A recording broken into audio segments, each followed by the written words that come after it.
I'm listening to your show. The point that there's limited news I just want to know what your viewpoint is. Do because major news organizations have been told on, what they can report on. The People's Voice. Welcome back. Welcome back. This is The People's Voice. I am Trey Evans, and I am The People's Voice. Thank you again for checking out the podcast this week. As always, it is greatly appreciated.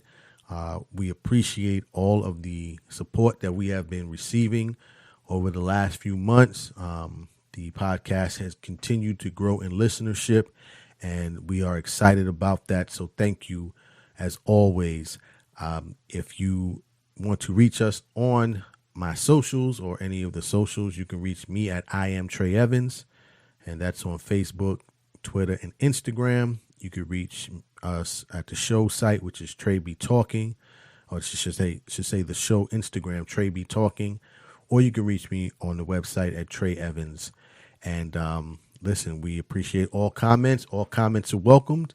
And again, thank you for the support. If you are enjoying the podcast, please feel free to subscribe. You can subscribe to us through any of your podcast platforms and also on YouTube. So again, thank you. It is greatly appreciated. So today I wanted to talk about synthetic dyes and specifically or color additives, however the term that you want to use for that, but specifically color additives and synthetic dyes and how they are used in foods. And because I don't know if people understand just the amount of coloring that is added to the foods that we consume. And I wanted to talk about this because I was in the supermarket a few weeks ago, and as I'm walking through, I just stop for a second to look at all of the different forms of beverages that are available for consumption. And this is where it initially started. I'm just looking at all of the different drinks, the cherry this, the grape that, the green this, the purple that. And I'm saying, wow, we are consuming these foods at a high rate. And what is actually being added to these foods and beverages to make these colors that we obviously are attracted to, right? And that's part of the process in terms of the food coloring process is for marketing purposes, right? So you see a drink that says cherry, you want it to be red because you think it's cherry. And if it says grape, you want it to be purple because it's supposed to be grape. And we associate purple with grape. So today what I wanted to do was to talk about food coloring and the food coloring process. And, in terms of synthetic dyes and color additives, those are just not added to food. So let me just say that, right? You can find color additives and synthetic dyes in cosmetics. You can find it in medicines, obviously hair dye. So there are obviously multiple forms of it. And, really all of it in terms of the man-made, the chemical-based synthetic dyes do have or suggested side effects or health complications as a result of that. But today I specifically wanted to focus on color additives and synthetic dyes that are placed in food. And, where I wanted to start with this is to, as always, kind of give a definition and a little bit of a background of food coloring, how that process kind of started. And I am talking about here in the United States. I know, fortunately, there are many people who listen to this podcast from around the world, which I'm greatly appreciative of. And I do understand that each country has their different jurisdictions on how they manage and monitor food coloring. For purposes of this conversation, I'm focusing here on the United States, because I have the greatest familiarity with that. And so that's the basis that I'm using this conversation from. And I wanted to clarify that because, again, I know that there are people that listeners that listen to the podcast from around the world. So, each jurisdiction has their different rules and regulations regarding food coloring. But let me get back. So I wanted to talk about food coloring, kind of give a background on the food coloring process, at least based on the research that I've done. And then, as always, talk about some of the issues surrounding it, and then offer some solutions on how to better manage that process. So I think in terms of getting the conversation started, from the information that I researched, it seems like food coloring, at least as we know it today, started somewhere in the late 1800s here in the United States. Now, again, I know that foods have natural colors as well. Okay, I'm specifically talking about processed foods and things of that nature. So I just want to clarify that. So around the late 1800s, there was something called the Margarine Wars. And basically this was where butter, which, has been around since, feels like since the beginning of time. But butter in the 1800s, it's obviously has a yellow color to it. And what was occurring is that they were seeking for a more cheaper and cost-effective way to, support butter, distribute butter, because butter, at that time, refrigeration still wasn't at its, refrigeration methods still were not at its highest. So in terms of keeping it for a long period of time, it was difficult from a shelf life standpoint. So they found an alternative, right? The alternative was margarine. It was cheaper to make. The shelf life was a little bit longer. But the problem was that margarine in its natural form, when it was how it was manufactured then in the 1800s, was white, right? It came out white. And so now when you have a consumer who's been used to having butter that is, yellow, and then you have margarine that's coming out white, and you're saying, well, it basically does the same thing. The consumer's like, nah, that's not what it's white. It's not butter. So to compete with butter, basically margarine producers and distributors started to color the margarine yellow.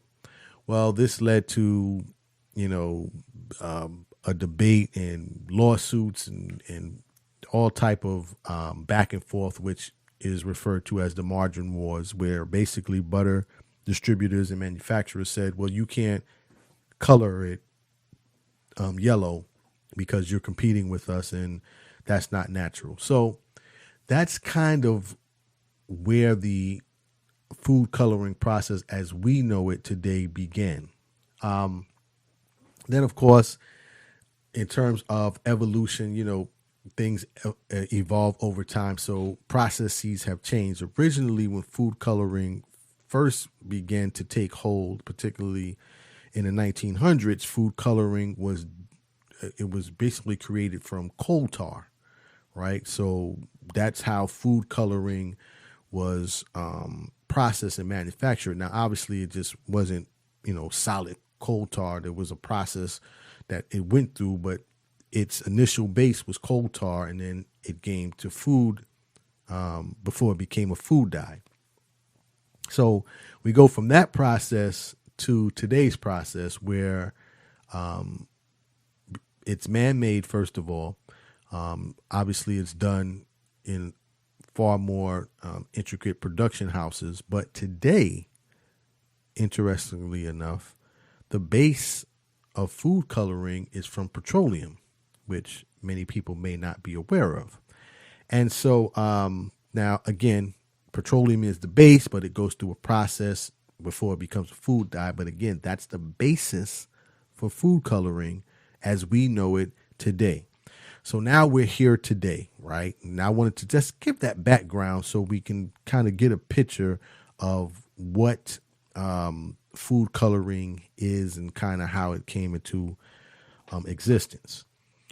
Now, the reason I wanted to talk about this today, as I was referring to earlier, is as I was taking my trip through the supermarket and saw all of the different forms of beverages and the colors associated with the beverages, again, from the sodas to the teas to the this to the that, it made me say, wow, I'm pretty sure that it has to be some link between some of the health issues that many people are experiencing, and then connecting to how foods are colored. Now, it has been documented that processed foods obviously lead to health, have been suggested to lead to health complications. And let me stop here and say, I am not a medical professional. Again, this information is for consumption and for debate purposes. This is not any medical advice. Again, and you'll hear me say repeatedly suggested, because a lot of the research that I've done regarding food dyes and how they correlate to health issues is suggested. Okay. So, but yeah, so that's what made me want to talk about this topic today, because I'm saying if you're consuming these beverages, and it's not just beverages, it's foods as well, but beverages is what caught my attention. This is going directly into your digestive system, into your bloodstream.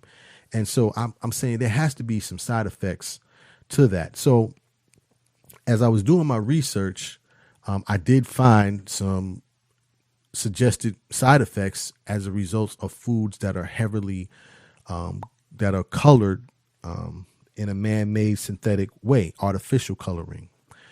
But before I did that, of course, I want to kind of give a definition of what food coloring is, and then that'll give us another foundation, and then we can go from there. So this is from the U.S. Food, Drug, and Administration website, which here in the United States is kind of the governing body of approval and disapproval of ingredients in foods. And they refer to food coloring as color additives. And here's the official definition. It says, a color additive is any substance that imparts color to a food, drug, or cosmetic, or to the human body. Color additives include both synthetic substances and substances derived from natural resources, or from natural sources, close quote.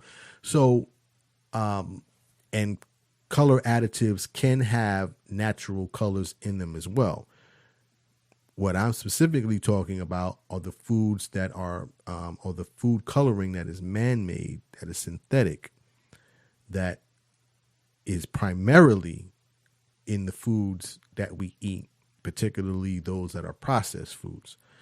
So that's the official definition from the USDA. So, and basically in a nutshell, what that is saying, I know, they use a whole bunch of words, basically saying that food dyes are man-made, and that the chemicals in them, can be manufactured synthetically. It doesn't have to come from natural sources. It can, but it doesn't have to. And oftentimes you'll find these substances, as I said, in many of the products that we consume. So getting to the health effects from this, as I was doing my research, it was little article after article after article kept coming up with the side of the some of the health issues as a result of food coloring and how it affected children. And I was reading an article here on the Cleveland Clinic site, and they kind of broke down some of the concerns that parents should have from their children consuming foods that are heavily diluted with food coloring. And, some of their studies suggested that food coloring creates hyperactivity, which includes ADHD. Now, we know that, especially here in America, the diagnosis for ADHD, it seems like every child is diagnosed with this. And that was the first alarming thing for me to go, wow, some studies are linking artificial coloring to ADHD. Now, here you have these children that you are putting onto these drugs to manage the ADHD that they've been diagnosed with, when I'm often curious how much conversation is had about what foods are being consumed that might have led to that diagnosis. Because, again, these are suggested, but that's a pretty big one for children in terms of diagnostic feedback when their children are evaluated for hyperactivity. First thing, you hear out of a doctor's mouth is ADHD. We got to put them on this drug and that drug. So I was curious about who's doing the additional work, the additional work, to find out if it's food related and not just from maybe a birthing defect or genetic, or however they diagnose some of those challenges. They also, here on the Cleveland Clinic, say that some studies have suggested that food coloring leads to behavioral changes like irritability and depression, also hives and asthma. So there is information out here that is suggesting that these foods are contributing to the health of our children. And matter of fact, I wanted to play this clip as well because there are two doctors who talked about this on a program called the Doctors Program, which is no longer on the air, but they talked about this specific issue regarding food dyes and how it affects children. So let me play that clip and then I'll come back and continue the discussion. But check this out. Has a lot of these dyes in it. And, these dyes are they're linked to behavior problems in kids, ADHD, even autism. And, I used to think food dye, that's just food dye.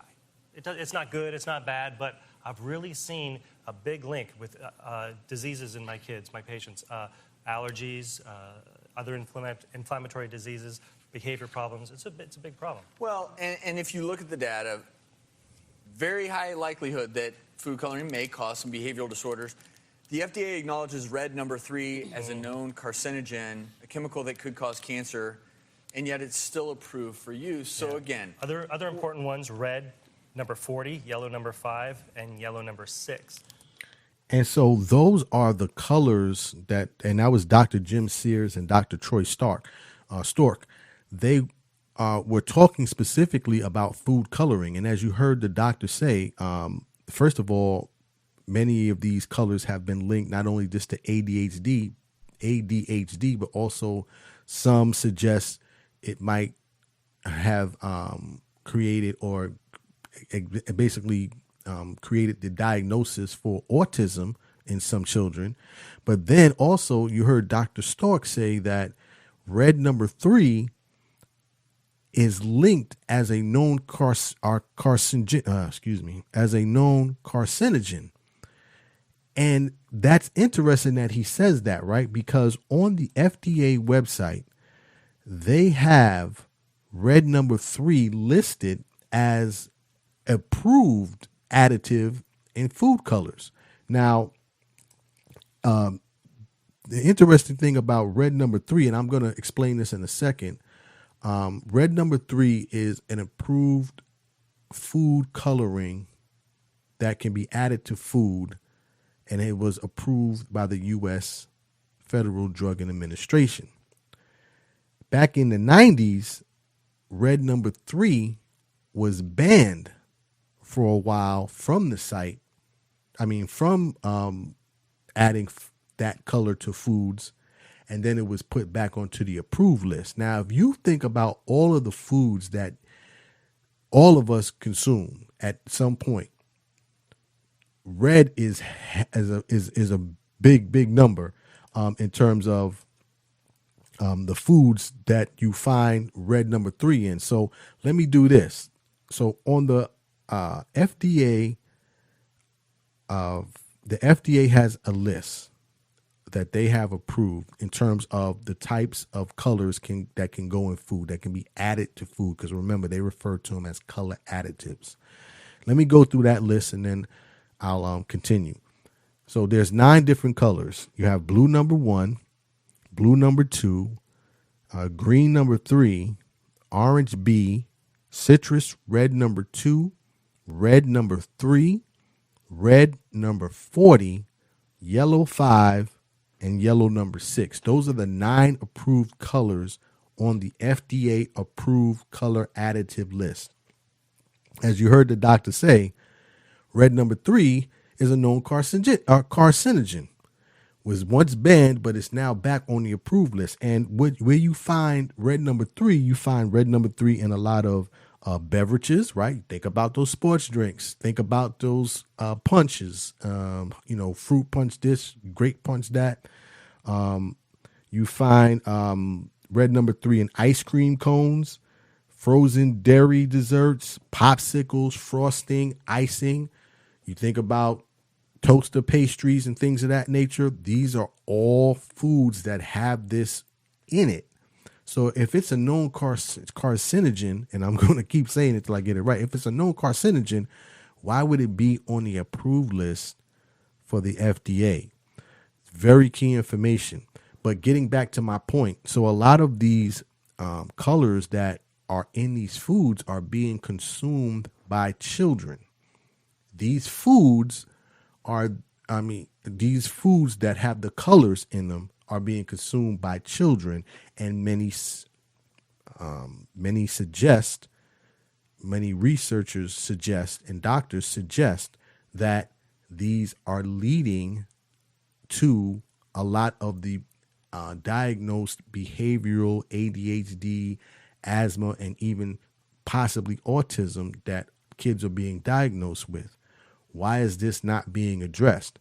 This is one of the primary reasons I wanted to do this podcast, because I want to be able to get the information out to the people.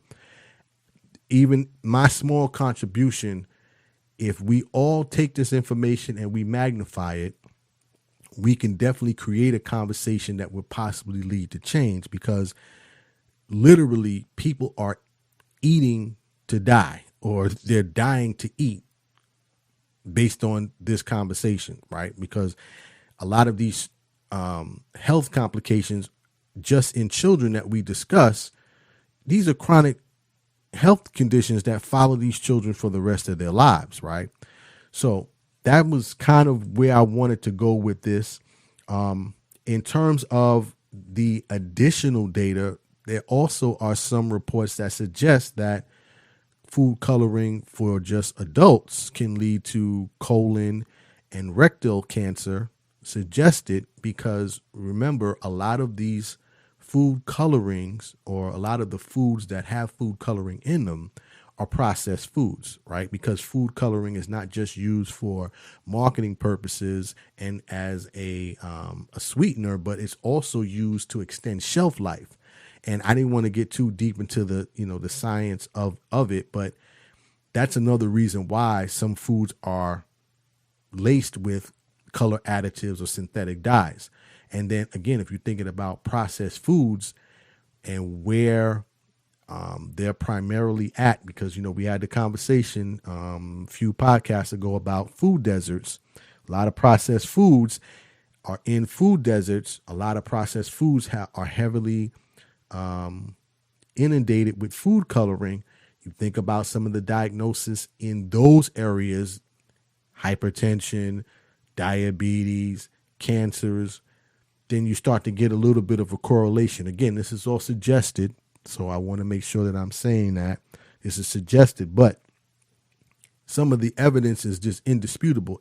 For instance, there's a here on the Cleveland Clinic, they noted a study that was done in Australia, right? And they said, and I quote, an Australian study found 75% of parents noticed an improvement in behavior and attention once the dyes were eliminated. So once the dyes, foods that were heavily concentrated or inundated with food dyes, once the parents took this out of the children's diet, they saw an improvement in terms of irritability issues, depression issues, and even hyperactivity. So there's plenty of information that's out there about this particular subject. But as always, certain information gets suppressed. So we have to do the heavy digging to find this information out and then be able to present it to the people. And again, like I always encourage everybody, tell somebody to tell somebody. This information only becomes powerful if we share it, which is the reason why we are the people's voice. So now I've talked about the issues or some of the issues. I haven't even gotten into into all of them. I just wanted to kind of touch it on a high level. But as always, we want to talk about what can we do, right? Because it's not just about sitting here and talking about some of the challenges. I also, as always, I want to be able to give some recommendations on what can be done to curtail or at least reduce the possibilities of consuming these foods at such a high rate. So the first thing you want to do, and this is something that I do all the time, is you want to read the label. Read the label. The label will tell you, because it's required, at least here in the United States, again, for labels to disclose what the ingredients are in their product, for companies to disclose what the ingredients are in their products. Read the labels. And many times you'll find that a lot of the foods that you want to eat, even the healthy foods. Now, I don't want to get too deep in that, but a lot of those processed healthy snacks, that you see, sugar-free this, fat-free this, read the ingredients next time. You'll be surprised about the number of color agents that are in, the number of color dyes that are in those foods. So read the labels is very, very important because, again, those food dyes are in so many of the foods. So read the labels, especially processed foods. Go homemade as much as you can. If you can, I know we're busy. Everybody's ripping and running. If you can plan out your meals, specifically, especially if you have a family, I know it's tough. You're working, and I know it's tough. And hey, just stopping in, grab this, get that, makes it easy on everybody. But at the same time, you're thinking about the long-term implications of that. If you can do homemade, and that even in your snacks, if you can make your own cookies and your cakes, at least you know what's in it, and you can monitor how much is in that and how that is being consumed by your family. So go homemade as much as you possibly can. That'll make a huge difference. Focus on whole foods. I talked about this earlier, but whole foods and not the supermarket. Whole foods, meaning that, foods that are not prepackaged, foods that are not processed. You want to focus on foods that are fresh as possible. Again, natural foods that you can monitor and understand what is in them.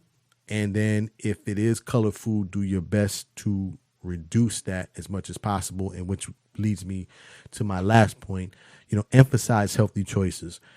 I know the child wants you down the supermarket aisle and they're pointing at every sugary snack that you can possibly see. So as a parent, you got to say no, right? Let's try to let's suggest healthy choices. Let's emphasize healthy choices for the children as much as possible. Yeah, listen, you're not gonna go zero. It is. I mean, you would basically be eating grass if you had to go zero. But monitoring it and reducing it as much as possible and managing it as much as possible can really go a long way in terms of supporting your initiatives to reduce the amount of processed foods and specifically foods that have a high amount of food coloring in them. It is very important that we do that we get that information out, and that we continue to talk to our families and our communities about this, because it is a much bigger issue than I think many people would understand. So next time, again, you're in the supermarket, just kind of take a moment to think about this conversation before you make those food choices to keep you and your family as safe as possible. So, as always, I hope this information was informative. This might be a refresher for some. This might be enlightening for others. Either way, share the information. That's the only way that the information will hold any power to it. Well, that's my time for today. As always, dreams are not just for sleeping. Please wake up and live your dreams. My name is Trey Evans, the people's voice. Tell somebody about the dream. Salute.